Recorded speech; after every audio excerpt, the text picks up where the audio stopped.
twawulidde luli wagamba nti olina ebyuma by'oligenda okuleetera abaana abato ebyuma ebivuga biki ebyo ensonga eyo tusiwanga yo twabigula era weebiri era Diamonds Production weeri ekola tunoonya abantu abalina talent si abeesiba ku talent naye abalina talent babyanjawulo olw'okubeera nti oyagala nnyo okuyimba naye nga toli muyimbi omulinga bangi twagala nnyo kwesiba kale twagala kupersonalizing abantu tugambe twalumbye ono naye twagala abantu abalina talanta eyannamaddala ey'okukuba ebivuga ey'okuyimba ey'okuzanya firimu ebintu ebifaanako bye bityo tusobole okutwala abantu baffe mu maaso. Lwaki olumba nnyo abaana abato abakayingira mu music? Numba nnyo abaana abato ngaani Palaso wavaayo n'omulumba ye yakusonyiye kalise tumanyi ata yansonyiye kuki samuvuma abaana abato tulina okubalaga nti temubuuka buusinga nseenene temubuuka nga nseenene mujja mu kisaalu ekisaalu musanzeemu ebintu ebirala bingi ebitali mu enseenene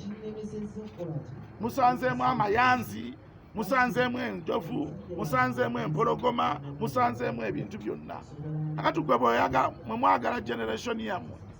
erowoozesa abantu nti mwe musooseewo si mwe musooseewo ate si mwe musoose okubeera abavubuka babaddewo ebbanga ddene naffe twaliko abavubuka naye akati ekizibu bwe mujja ate ne mwagala mumanyiire abantu abakulu eno generation ndi ku TV eno nkyogera nti abavubuka abato mulina okuwa bazadde bammwe ekitiibwa ennaku zammwe ez'oku nsi zibeere ennungi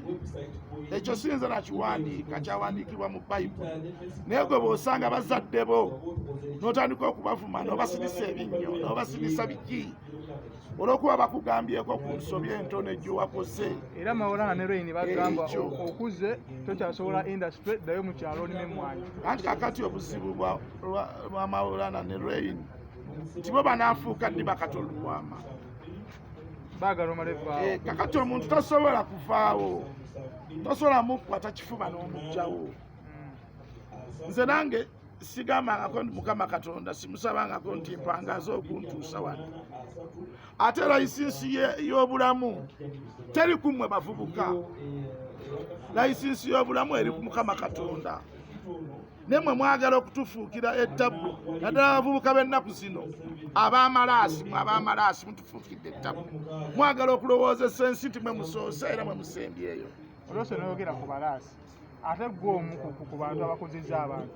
tetulowooze mmwe abakulu temugenda kubonaona indasitule yaffe nga mukulu munno Bebekulu yavuddeyo n'akwata abavubuka n'agamba be bamukubye obucupa naye mu kiseera mwalimu abantu bangi nga ggwe Honorable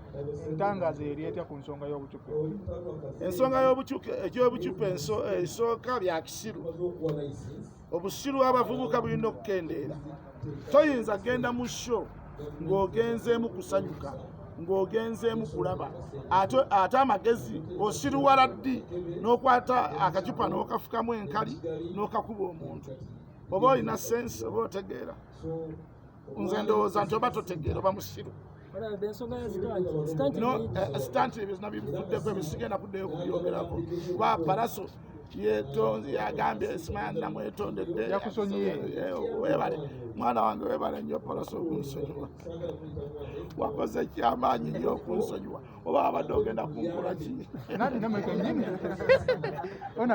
namwe kennyini mutaddewo stand kuba kati obucupa bwe tubala bupange ddala abantu 1000 abaali mu kisaawe kati ekibuuzo ekintu ky'obucupa